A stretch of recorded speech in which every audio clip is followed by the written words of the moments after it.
दुष्पन्य शूद्र जो पिशाच योनि से संतों के प्रताप से मुक्त हुआ। जैसा मैं तो नीतू पांडे यूट्यूब चैनल पर आप सबका स्वागत करती हूँ। इस कथा का वर्णन स्कंद पुराण में मिलता है। कहते हैं ईश्वर हर जगह विद्यमान नहीं होते हैं, इसलिए माता पिता बनाए गए हैं। किसी व्यक्ति का अगर कोई सच्चा हितैषी हो सकता है तो वह है माता पिता। लेकिन शास्त्रों में कहा गया है कि आपका पिता कैसा भी आचरण का क्यों ना हो, चाहे वह व्यभिचारी, शराबी, जुआरी या फिर अन्य पराई स्त्री के संगत में क्यों ना हो, उनका सम्मान अवश्य करना चाहिए। बाकी रहा कर्म की बात, तो कर्म फल तो परमात्मा प्रदान करते हैं। इन गंदे कर्मों की सजा अत्यंत ही दुखद होती है। इस लोक से ऊपर एक लोक है जिसे परलोक या परमात्मा का लोक कहते हैं। हम चोरी कर लेते हैं या झूठ बोल लेते हैं और सोचते हैं कि हमें किसी ने नहीं देखा, लेकिन परमात्मा के पास सबका बराबर का हिसाब होता है और वो सबको देखते हैं। और जब नारायण की लाठी चलती है तो उसमें आवाज़ नहीं होती है, मन की कराह और आंखों में भरे आंसू होते हैं।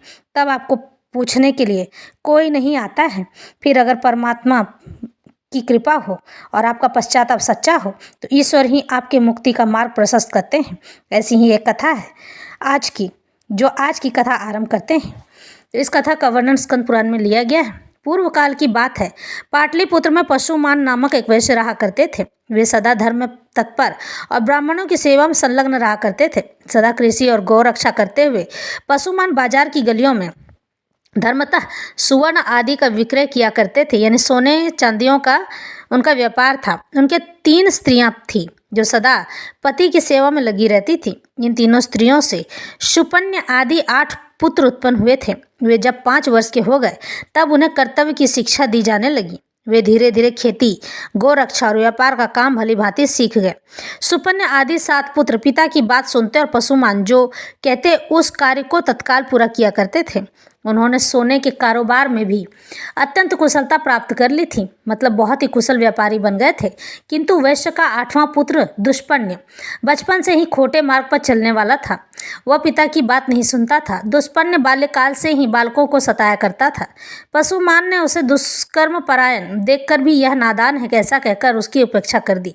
उसके बाद वैश्य के 8वां पुत्र युवावस्था को प्राप्त हुए। 8वां पुत्र दुष्पन्य नगर के बालकों को दोनों हाथों में पकड़ लेता और कुआं, नदी या तालाब में फेंक देता था। उसके इस दुष्चरित्र का कोई नहीं जानता था। जल में उनका शव देखकर लोग उनका संस्कार करते थे। तब पूर्ववासियों ने आकर राजा से यह वृत्तांत निवेदन किया। उनका वचन सुनकर राजा ने ग्राम रक्षकों को बुलाया और यह आज्ञा दी, बालकों की मृत्यु का क्या कारण है इसका पता लगा। ग्राम रक्षक यानी गांव के लोग बालकों के मारे जाने के रहस्य का पता लगाने लगे, किंतु बहुत खोज करने पर भी उन्हें बाल घात का पता नहीं लग पाया। वे डरते हुए राजा के पास गए और बोले, महाराज, हम बहुत खोज करने पर भी यह न जान सके कि कौन इस नगर में रहकर निरंतर बालकों की हत्या करता है।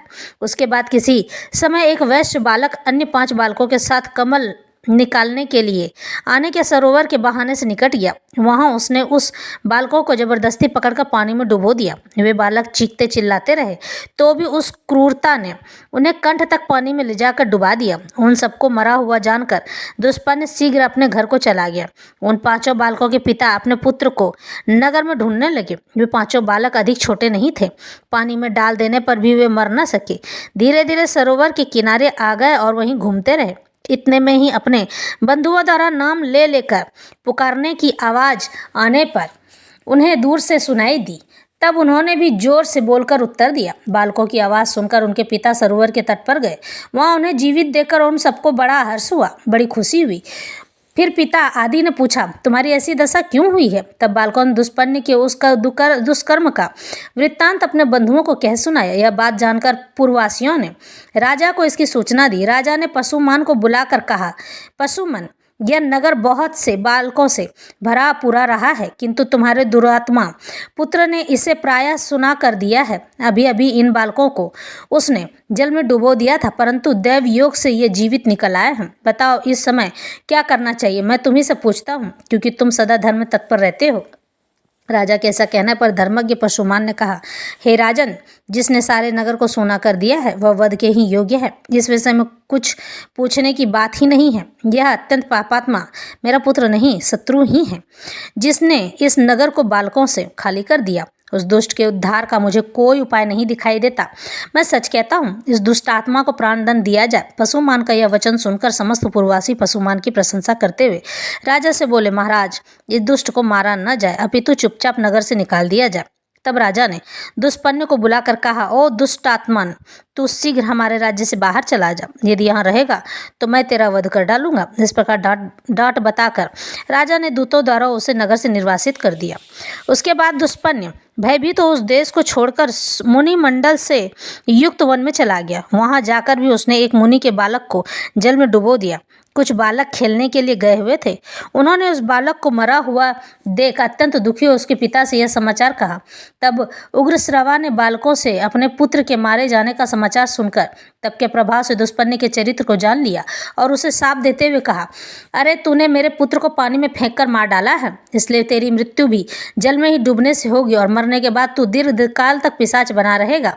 यह शाप सुनकर दुष्पन्ने को बड़ा दुख हुआ तथा वह उस वन को छोड़कर सिंह आदि क्रूर जंतुओं से युक्त दूसरे भयंकर जंगल में चला गया। वहां बड़े जोर की वर्षा और आंधी चलने लगी। दुष्पन्ने ने देखा एक मरे हुए हाथी का सूखा कंकाल पड़ा है। उस समय आंधी और प्रचंड वर्षा के कंटकों से कष्टों से न सह सकने के कारण वह उस हाथी के पेट की गुफा में घुस गया।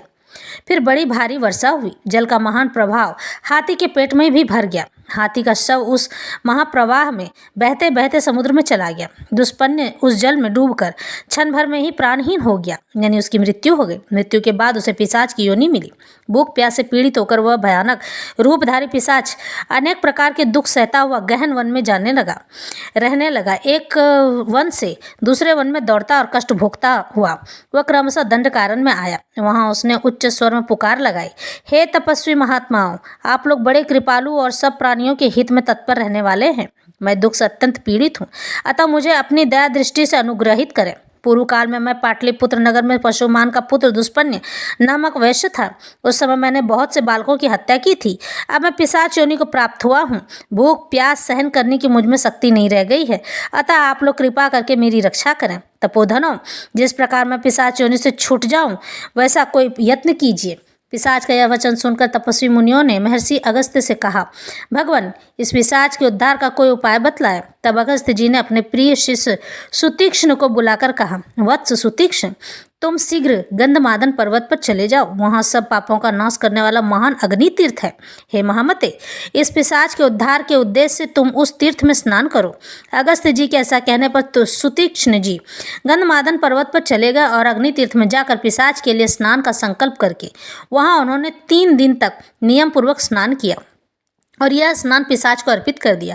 फिर रामनाथ आदि तीर्थों का सेवन और स्नान करके श्रेष्ठ ब्राह्मण सुतीक्ष्ण जी अपने आश्रम पर लौट आए।